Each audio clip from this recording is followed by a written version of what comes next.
c'est le gland du mocassin. Darmanin, je l'aimais mieux, c'est certain. Cloîtré à Tourcoing.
J'aimerais bien que dans le prochain bulletin, j'aimerais bien faire un article sur la CIMAD pour les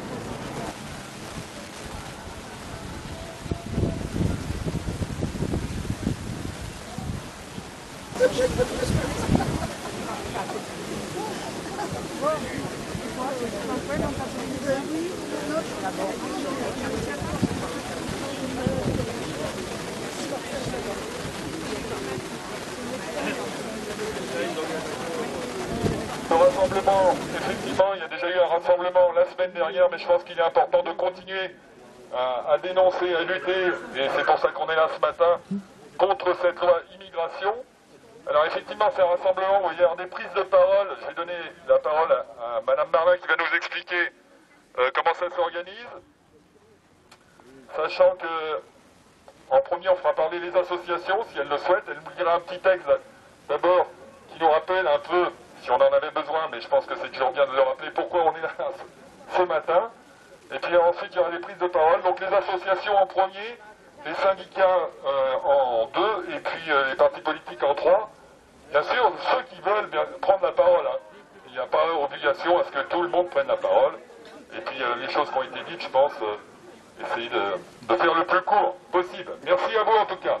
Je donne la parole, bien sûr, à Pascal qu'on ne présente plus. Donc, au nom des 18 organisations qui appellent à ce rassemblement contre la loi Darmanin et pour une politique migratoire d'accueil digne et solidaire, merci à toutes et à tous d'être présents ici sur l'esplanade des droits de l'homme. Avant de vous lire le texte commun, j'ouvre une parenthèse. Peut-être devrions-nous suggérer au maire d'Auxerre de modifier le nom de ce parvis en esplanade des droits de la personne humaine, car au rythme où vont les choses, dans notre pays comme dans de nombreux autres, il est à craindre que certains ne prennent au pied de la lettre l'expression droit de l'homme et oublient que la femme est aussi un homme. Je ferme la parenthèse. Donc 18 organisations auxerroises ou à rayonnement départemental ont organisé ensemble, dans la suite de l'appel des 201 personnalités parues dans le quotidien L'Humanité et sur le site de Mediapart le 8 janvier, ce rassemblement à Auxerre. 163 autres initiatives ont été recensées dans les 95 départements de l'Hexagone. C'est dire combien nous ne sommes pas seuls à nous inquiéter des conséquences de ce texte, s'il était promulgué, qu'il entraînerait sur le vivre ensemble dans notre pays. Nous avons décidé de reprendre en commun le texte d'appel des 201 personnalités et de donner ensuite la parole à chaque organe qu'il souhaitera pour faire part de sa différence par rapport au contenu de l'appel des 201 ou pour faire un focus sur un point qui lui paraît important et est absent ou mal renseigné dans ce texte. Je suppose que vous avez eu le texte, mais je pense que c'est important de le rappeler. Et puis ensuite, donc, la parole à qui la voudra. En premier, comme l'a dit Philippe, les associations. qui interviennent sur ce secteur des migrants ou de la liberté et des droits de l'homme, puis les syndicats qui interviennent aussi dans ce domaine, et enfin les partis politiques, et si des personnes à titre individuel veulent prendre la parole ensuite, il n'y a aucun problème. Donc le texte signé par 201 personnalités. Dans notre diversité d'idées, d'engagement, de professions, nous exprimons notre grande inquiétude après le vote de la loi dite Asile-Immigration. C'est un tournant dangereux dans l'histoire de notre République. D'abord parce que cette loi ne répond pas aux causes de l'exil forcé d'hommes, de femmes, d'enfants, fuyant les guerres ou le réchauffement climatique, ni au défi de l'accueil dans la dignité, ni au défi de la définition d'une politique digne et humaine d'intégration.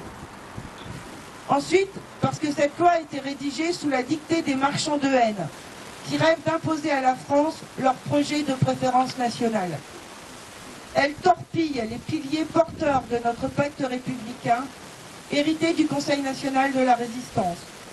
Elle s'attaque aussi aux droits du sol, autant qu'aux droits fondamentaux proclamés par la Constitution, au travail, à l'éducation, au logement, à la santé. Ce faisant, toutes et tous, Français autant qu'étrangers, nous nous trouvons menacés.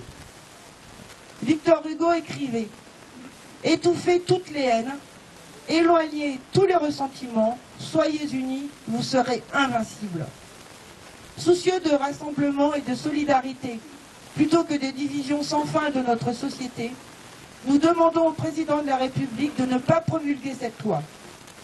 Le dimanche 21 janvier, nous appelons à manifester dans notre diversité notre attachement à la devise de la République, liberté, égalité et fraternité. Donc, nous sommes entièrement d'accord avec ce texte et je ne vais pas faire là un complément. Je vous dirais peut-être là où nous sommes, c'est très sensible actuellement, c'est comment cette loi, elle précarise encore un peu plus les plus fragiles et donc en particulier les femmes, les mineurs et donc les personnes qui sont sans revenus.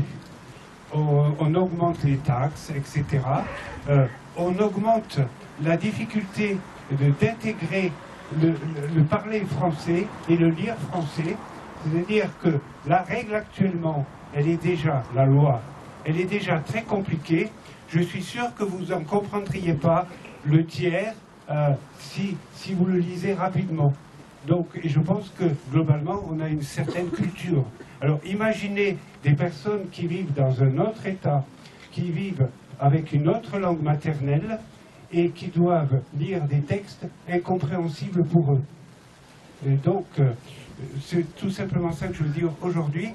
On veut faire plaisir, on veut essayer de se rassurer, de se trouver un ennemi commun, et on choisit toujours les plus faibles, c'est quand même plus facile. Et ça va, voilà. Donc j'ai rien à dire de plus. Je vais laisser la parole parce que je trouve qu'on a la chance d'être dans une diversité de personnes, d'associations et de mouvements. Et donc je passe la parole à d'autres en vous encourageant à tenir bon parce que le climat est pas... Racisme pour l'amitié entre les peuples.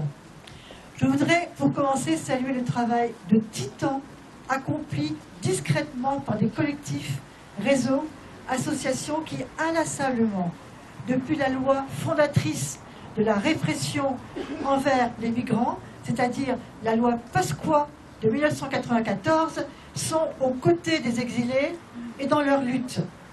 Dans notre département aussi, et c'est encourageant, des citoyens que je qualifierais de résistants se mobilisent en ouvrant leurs portes aux côtés de la CIMAD, aux côtés du réseau du RSM, aux côtés du collectif de Sens.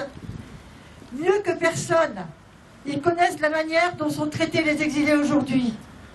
Aujourd'hui déjà, on leur pourrit la vie, on leur mène une véritable guerre psychologique, une guerre des nerfs, mais pas à armes égales. Non-accès aux services préfectoraux pour déposer ou renouveler un dossier, absence de réponse, laissant les gens dans une angoisse permanente, conditions de vie particulièrement dégradées. La rue n'est pour certains que la seule perspective. Depuis cette loi Pasqua de 1994, les luttes collectives arrivaient à en permettre des aménagements par notamment le réseau éducation sans frontières, donc par la prise en compte de la scolarisation des enfants, par la prise en compte des bulletins de salaire, des aménagements marginaux, certes, pardon, mais en 2024, 30 ans après, nous sommes dans un registre différent, dans un projet de société raciste et xénophobe, et on doit l'affirmer. D'un côté, on durcit les conditions de la vie privée et familiale, on diffère l'octroi d'allocations familiales et d'aide au logement. De l'autre, Macron veut réarmer la France en incitant nos compatriotes, le mot du Rassemblement national qui est repris par la droite et par notre gouvernement de manière permanente, nos compatriotes, comme ils disent, à faire des enfants. Il n'y a pas de projet de société plus raciste. Faire des enfants blancs, bien français d'un côté, et dissuader les exilés d'en faire de l'autre. Des étrangers, on ne veut que les plus riches qui pourront se loger, se soigner sans allocation, sans aide médicale d'État, sans aide personnalisée à l'autonomie pour les personnes âgées, qui pourront payer cher pour entrer en fac.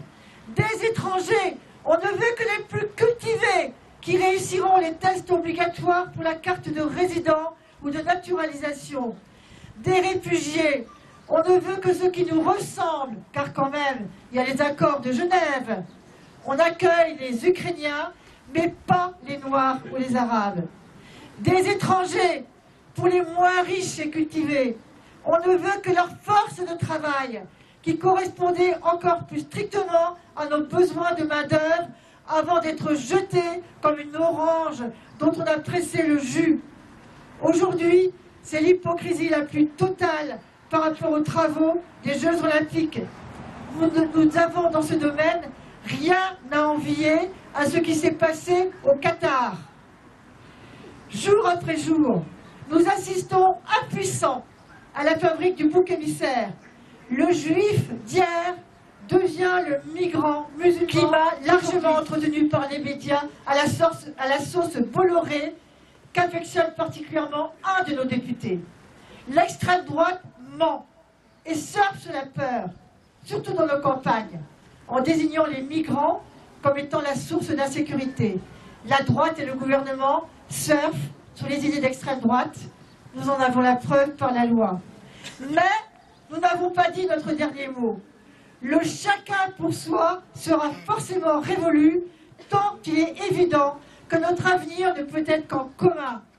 Embarqués dans la même planète, nous serons obligés de construire des ponts entre les peuples pour que chacun puisse vivre au mieux et, in fine, choisir de circuler ou non dans le monde.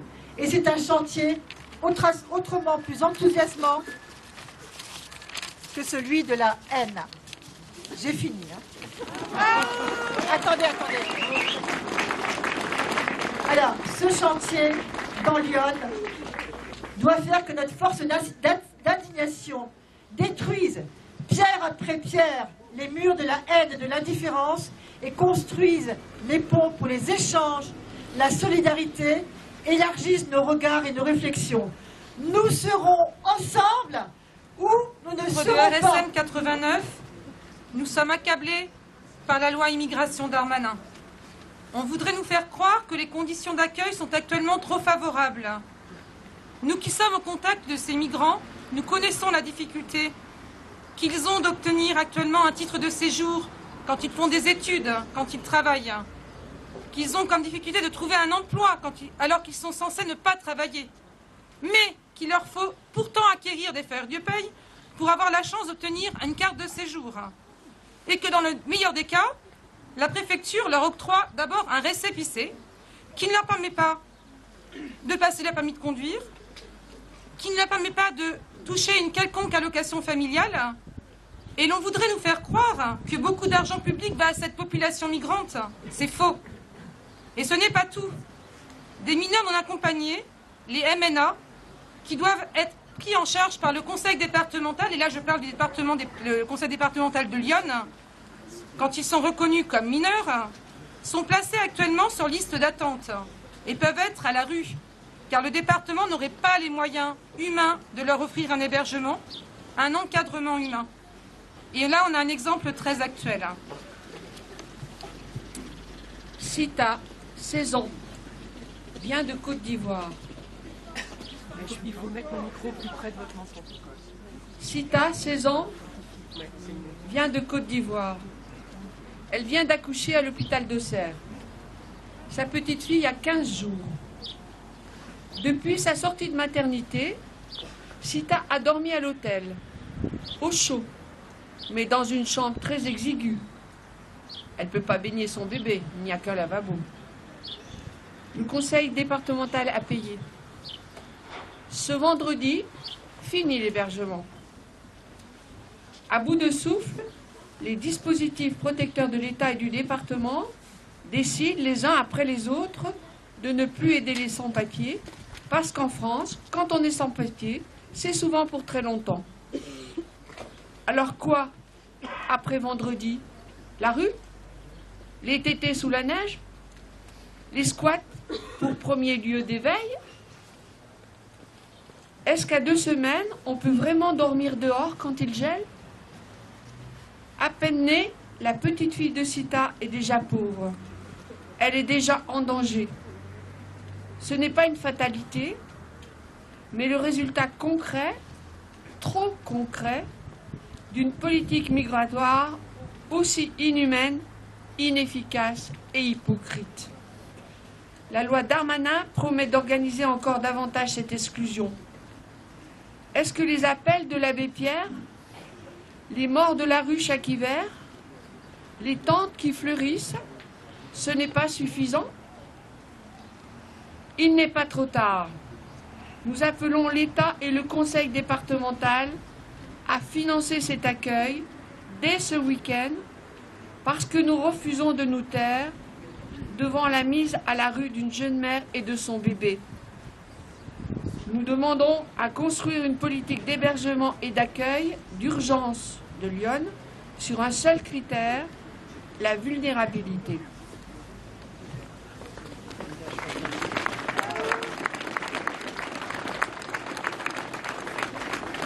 Alors, qu'en sera-t-il de cette nouvelle loi? À qui profite-t-elle? Ce qui est sûr, c'est que ce n'est pas en désignant les migrants comme bouc émissaire, comme responsables de tous les maux de la société, que la situation des précaires de la société française va s'améliorer.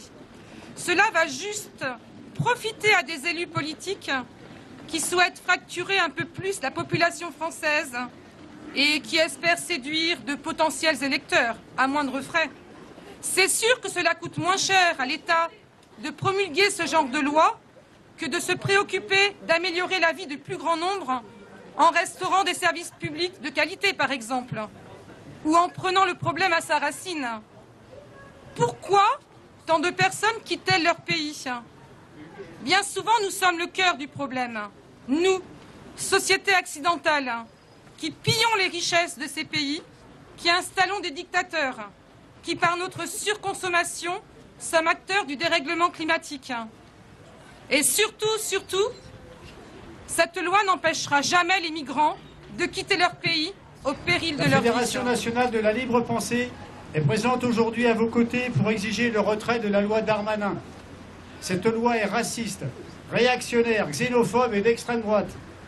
Elle vise à surexploiter les travailleurs immigrés en les précarisant à outrance pour les intérêts du capital et sa recherche du seul profit. C'est pourquoi la droite, le centre, l'extrême droite et les macronistes ont soutenu et voté cette loi infâme en bons domestiques du capital financier qu'ils sont. La loi Darmanin est raciste et xénophobe, car elle présente les travailleurs immigrés comme les responsables de tous les maux de la société que les mêmes larbins du capital dirigent et engendrent. Ce sont eux les responsables des violences, de la misère, de la guerre et de l'exploitation. Cette loi raciste est une infamie qu'il faut mettre à sa juste place dans les poubelles de l'histoire, poubelles non recyclables. La seule censure qui vaille c'est le retrait pur et simple de cette loi infâme. On ne censure pas une loi pour la relooker et pouvoir ensuite mieux la vendre. On ne censure pas partiellement une loi raciste et réactionnaire pour mieux garder son axe essentiel, la haine des étrangers. On ne demande pas la non-promulgation d'une telle loi. La seule position démocratique, sociale et égalitaire dans le pays des droits de l'homme, c'est le retrait immédiat de la loi Darmanin. Solidarité avec les travailleurs immigrés. Ils sont partie intégrante de la classe ouvrière. Les frapper et les réprimer, c'est frapper et réprimer tous les travailleurs. La Fédération nationale de la libre pensée condamne les violences policières d'État contre toutes celles et ceux qui refusent le régime d'oppression, de répression et de réaction sur toute la ligne. Il faut en finir avec ce régime de la Ve République. C'est pourquoi la libre pensée agit pour une constituante élue et souveraine, pour un gouvernement du peuple, par le peuple et pour le peuple, pour ne plus jamais voir ce type de loi. La Fédération nationale de la libre pensée condamne toutes les interdictions de manifester démocratiquement pour la défense de la liberté, de toutes les libertés qui sont menacées partout dans le monde. C'est pour cela qu'elle se félicite que l'union la plus large, malgré les différences, a vu le jour aujourd'hui pour manifester ensemble. La jonction entre les associations d'immigrés, les comités de quartier, les comités pour que justice soit rendue aux victimes des violences policières, les syndicats, les associations, les partis politiques, cette jonction est un pas en avant qu'il faut défendre, élargir et renforcer. C'est la voie de la victoire. Alors oui, tous ensemble, pour exiger le retrait de la loi Darmanin. Je vous parle au nom des Francas de Gare, mais aussi de la Fédération nationale des Francas. Pour ceux qui ne savent pas qui sont les Francas, c'est une fédération de centres de loisirs et un mouvement d'éducation, et un mouvement d'éducation populaire. Nous nous occupons des enfants et des jeunes. Cette loi est juste inadmissible parce que les enfants, quels qu'ils soient, d'où qu'ils viennent, quelles que soient leurs conditions sociales, culturelles, etc., doivent être accueillis sur notre sol. L'application du principe de préférence nationale à des aides sociales vitales conduira à ce que les étrangers et étrangères en soient exclus. La préférence nationale, chère aux haineux d'extrême droite, le RN, bien évidemment, mais beaucoup d'autres aussi. Dans l'Yonne, rappelons que nos 3 députés et 2 sénateurs, RN, Horizon ou Union centriste, ont voté main dans la main cette loi infâme. Cette loi qui conduira à la double peine, notamment pour les femmes étrangères, ces travailleuses qui occupent majoritairement les métiers du soin et du lien, sous-payées, très souvent à temps partiel, seront d'autant plus précarisées par cette loi qui ne permettra pas leur régularisation.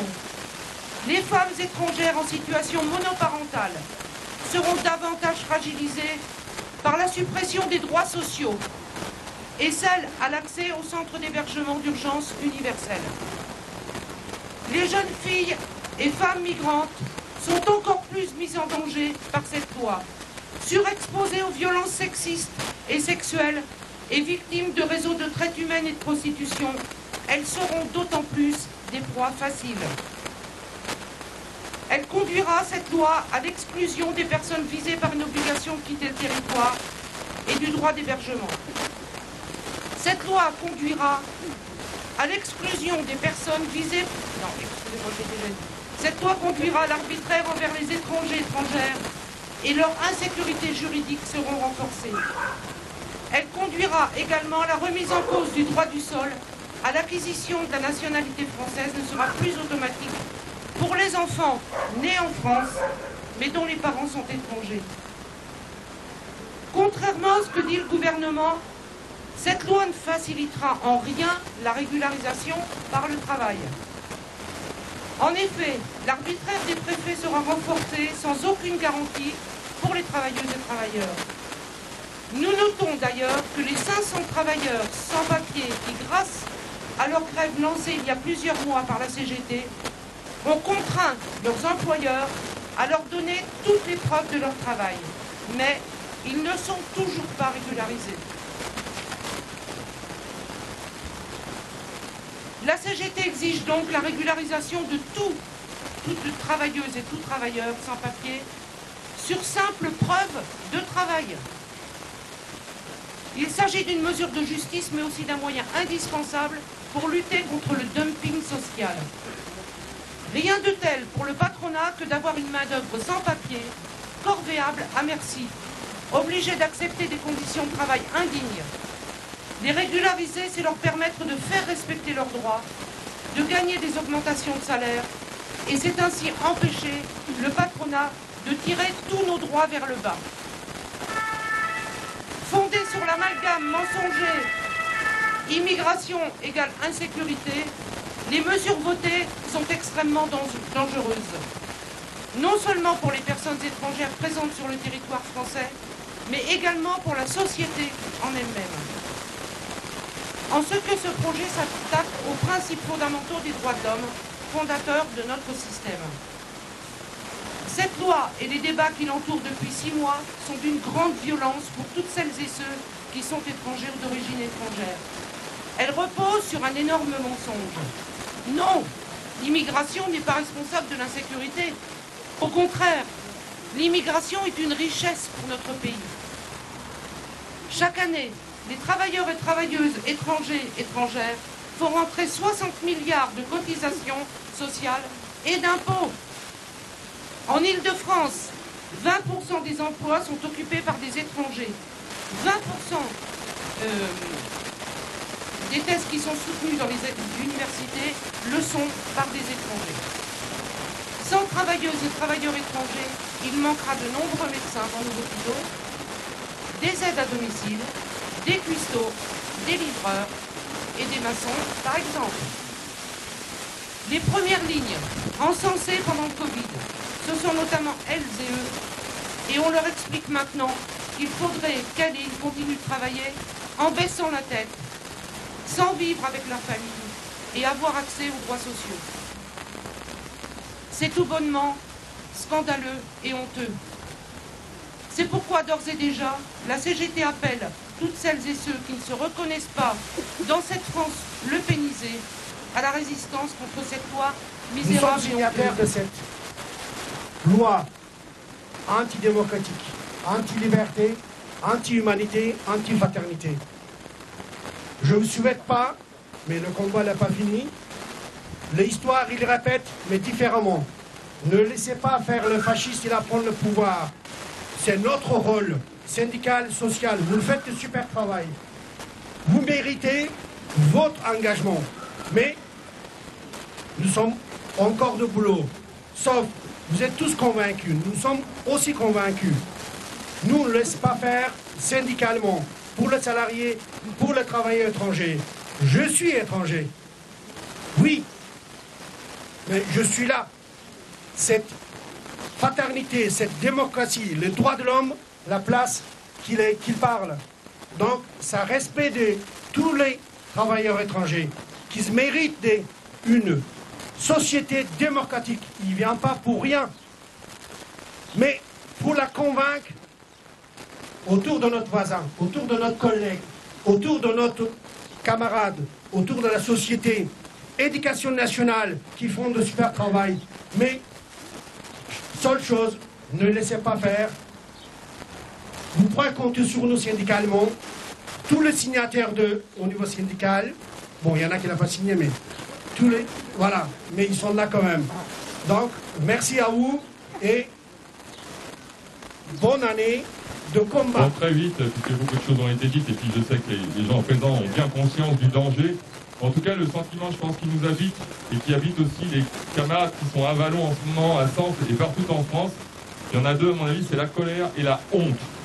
La honte, parce que ce texte, dans le pays des droits de l'homme, c'est quand même incroyable.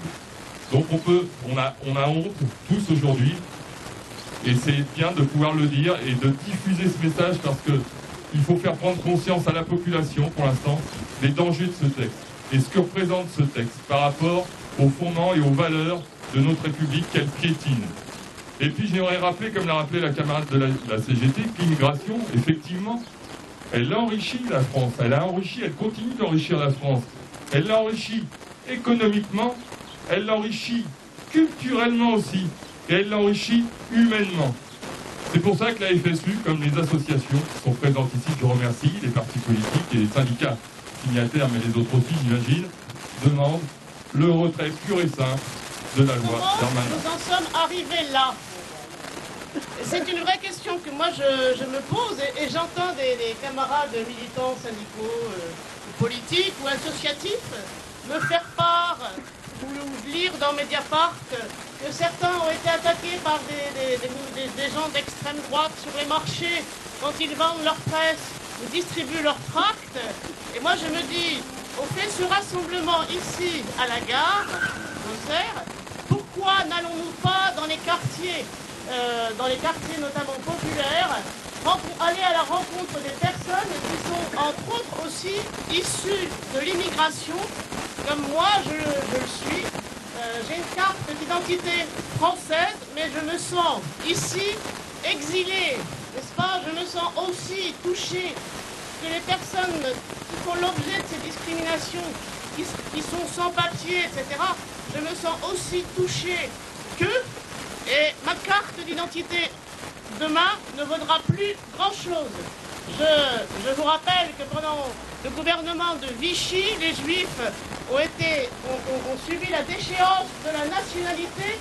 Si on est lucide et si on ne se bat pas plus qu'aujourd'hui, demain ce sera la même chose. L'histoire effectivement ne se répétera pas de la même façon, mais les résultats seront les mêmes. Donc, je suis contente qu'il y ait des manifestations partout, notamment en Allemagne, et une aujourd'hui, j'espère qu'elle sera importante à Berlin ou ailleurs. J'espère qu'on sera très nombreux et de plus en plus, et je souhaite vivement que les syndicats puissent intégrer les collectifs contre la montée de l'extrême droite, parce que là, c'est pas une montée, c'est un raz-de-marée. Réagissons avant qu'il ne soit trop tard. Au nom de ATD Carmonde, pour ATD Carmonde, là où les hommes sont condamnés à vivre dans la misère, les droits de l'homme sont violés. S'unir pour les faire respecter est un devoir sacré.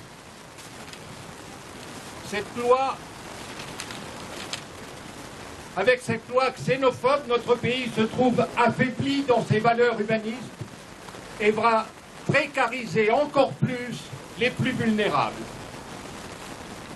Le collectif Nos services publics a fait une étude pour évaluer les conséquences de la préférence nationale induite par cette loi immigration. Les conclusions sont sans appel. La mise en œuvre des mesures contenues dans cette loi viendra aggraver lourdement la paupérisation des étrangers en la privant des droits auxquels ils peuvent prétendre actuellement. Je cite, « La préférence nationale sur les prestations familiales et les allocations logement ciblera les personnes les plus précaires et les enfants. Au moins 30 000 enfants seront touchés par ces privations de droits, dont plus de la moitié seront alors en situation de grande pauvreté. Une des priorités du mouvement est de combattre la maltraitance institutionnelle. Nous constatons qu'elle touche particulièrement les personnes en situation de pauvreté, les personnes d'origine étrangère et les exilés qui trop souvent renoncent à leurs droits face aux difficultés d'accès aux services concernés. Soyons réalistes. La situation actuelle du monde avec les guerres, les violences, les conséquences du dérèglement climatique ne pourra que contraindre encore plus de personnes à migrer. Et la France est loin d'être le pays d'Europe qui accueille le plus de personnes migrantes. Il serait donc préférable de préparer un accueil digne plutôt que de mettre des œillères et de se dire que nous ne sommes pas responsables de ce qui se passe juste au-delà de nos frontières. ATD Carmonde se bat quotidiennement aux côtés des plus pauvres, des plus démunis, des laissés pour compte, afin de leur permettre de bénéficier de leurs droits et leur redonner leur dignité. Aussi, nous demandons l'abrogation de cette loi. Au soir de sa réélection face à l'extrême droite, le président de la République avait déclaré, je cite, à celles et ceux qui ont voté pour moi, non pour soutenir mes idées, mais pour faire barrage à celles de l'extrême droite, votre vote m'oblige. 1 an et demi après cette déclaration, je me demande bien ce qu'il reste de cet engagement. Dans cette loi, tout ce que cette majorité présidentielle avait tenu pour des lignes rouges a été allègrement transgressé. Je ne vais pas reprendre toutes les mesures de cette loi, ça a été très bien dit dans les interventions précédentes. Mais je veux simplement rappeler que ce texte est un renoncement majeur de cette majorité. Une capitulation face à l'extrême droite qui ne réglera rien. Après cette loi, y aura-t-il moins de gens dans les tentes, moins de files d'attente devant les préfectures, moins de travailleurs sans papier, moins de morts dans ce cimetière marin qui est devenu la Méditerranée? La réponse est évidemment non. Ce texte, qui a notamment pour objectif de lutter contre, je cite, les menaces graves à l'ordre public.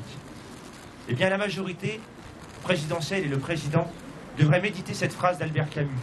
L'ordre ne renforce pas la justice, c'est la justice qui donne sa certitude à l'ordre. Nous demandons donc au président de la République et au gouvernement de ne pas attendre que le Conseil constitutionnel censure les articles qui violent notre Constitution, mais de prendre leurs responsabilités et de retirer cette loi. Faire de la politique, c'est défendre des idées, des convictions. Ce n'est pas faire voter l'indéfendable et attendre lâchement que les gardiens de la Constitution prennent des décisions que d'autres n'ont pas eu le courage de prendre. Les idées qui sont insufflées à l'heure actuelle par l'extrême droite en France et qui sont rejointes maintenant par la majorité présidentielle. Non, il n'y a pas de crise migratoire. En Europe, les arrivées de population ne sont pas massives. Elles représentent 0,6% de la population totale. La majorité des migrations s'effectue dans la même région que le pays d'origine. Nous pouvons accueillir dignement celles et ceux qui cherchent refuge sur notre sol.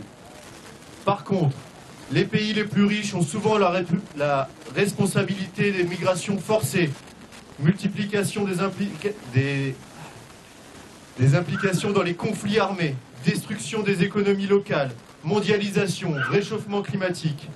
Il n'y a ni crise, ni invasion migratoire, mais des instrumentalisations xénophobes. Non, l'immigration ne coûte pas cher à la collectivité. L'immigration a une contribution positive à la société française. Donc sur la culture, comme ça a été déjà dit, mais aussi, ce n'est pas un coût pour nos finances publiques, voire un solde positif.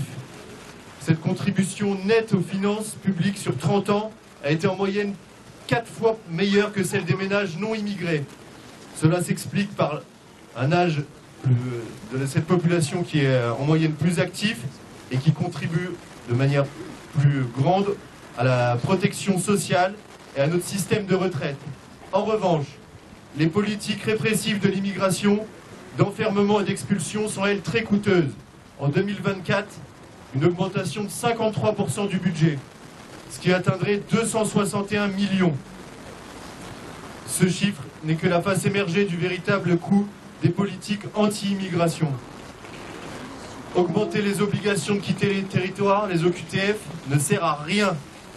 Le projet de loi veut supprimer les situations dans lesquelles il n'est actuellement pas possible d'émettre des OQTF. Minorité, mariage depuis moins de 3 ans, état de santé qui nécessite des hospitalisations, etc. En faisant le lien entre situation irrégulière et délinquance, le gouvernement continue sa chasse aux migrants. Nous ne sommes pas submergés. Il y a environ 7 millions d'immigrés en France. Nous accordons à l'heure actuelle 14% d'attribution de demandes d'asile en France, contre 41% en Allemagne. L'immigration, la première immigration en France, est des étudiants. La moitié des immigrés en France ont moins de 26 ans et sont davantage diplômés. Le repli sur une prétendue identité française de souche relève du fantasme et n'a jamais existé. 31% des adultes de notre pays comptent au moins un parent ou un grand-parent immigré. C'est cette rencontre, ce mélange de populations et des cultures venues de toutes les parties du monde pendant des siècles qui a créé notre peuple et le peuple français. Je voudrais aussi rappeler qu'en ce moment on se mobilise pour le cessez-le-feu à Gaza, contre cette fin des tueries de masse et pour la libération des otages. Nous continuerons à nous opposer à ce projet de loi immigration jusqu'au Soucieux de retrait. solidarité, nous demandons au président de la République de ne pas promulguer cette loi immigration qui nous fait honte. Le débat politique s'est construit sur des contre-vérités et des mensonges. Il est faux de dire que notre modèle de société crée un appel d'air pour les migrants. L'immigration n'est pas un problème. Le racisme en est un. Nos sociétés occidentales ont leur part de responsabilité dans la misère des habitants des pays pauvres.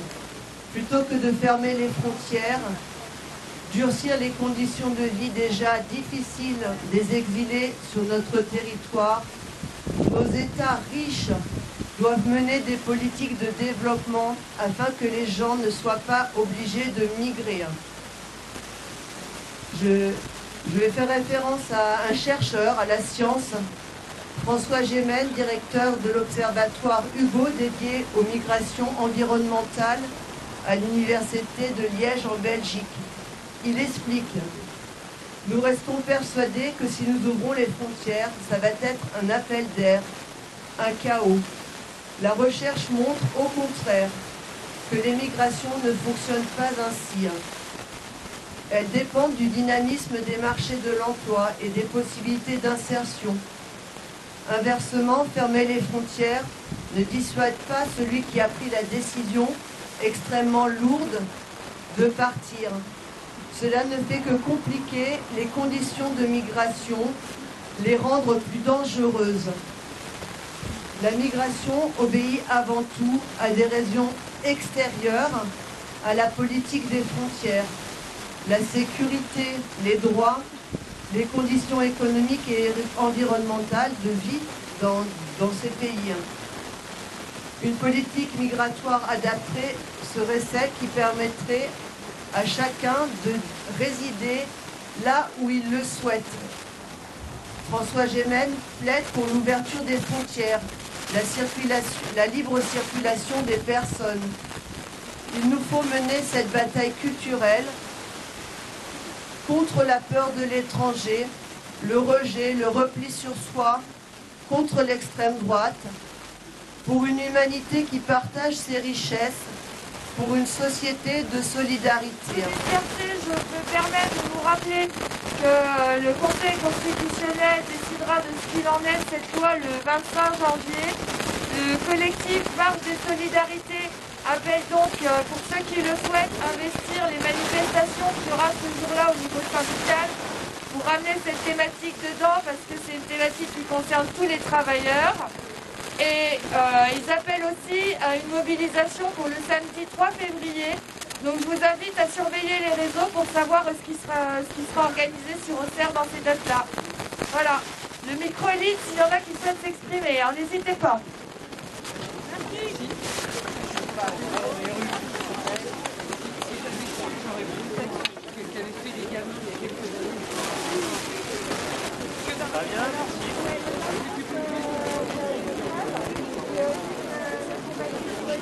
Merci.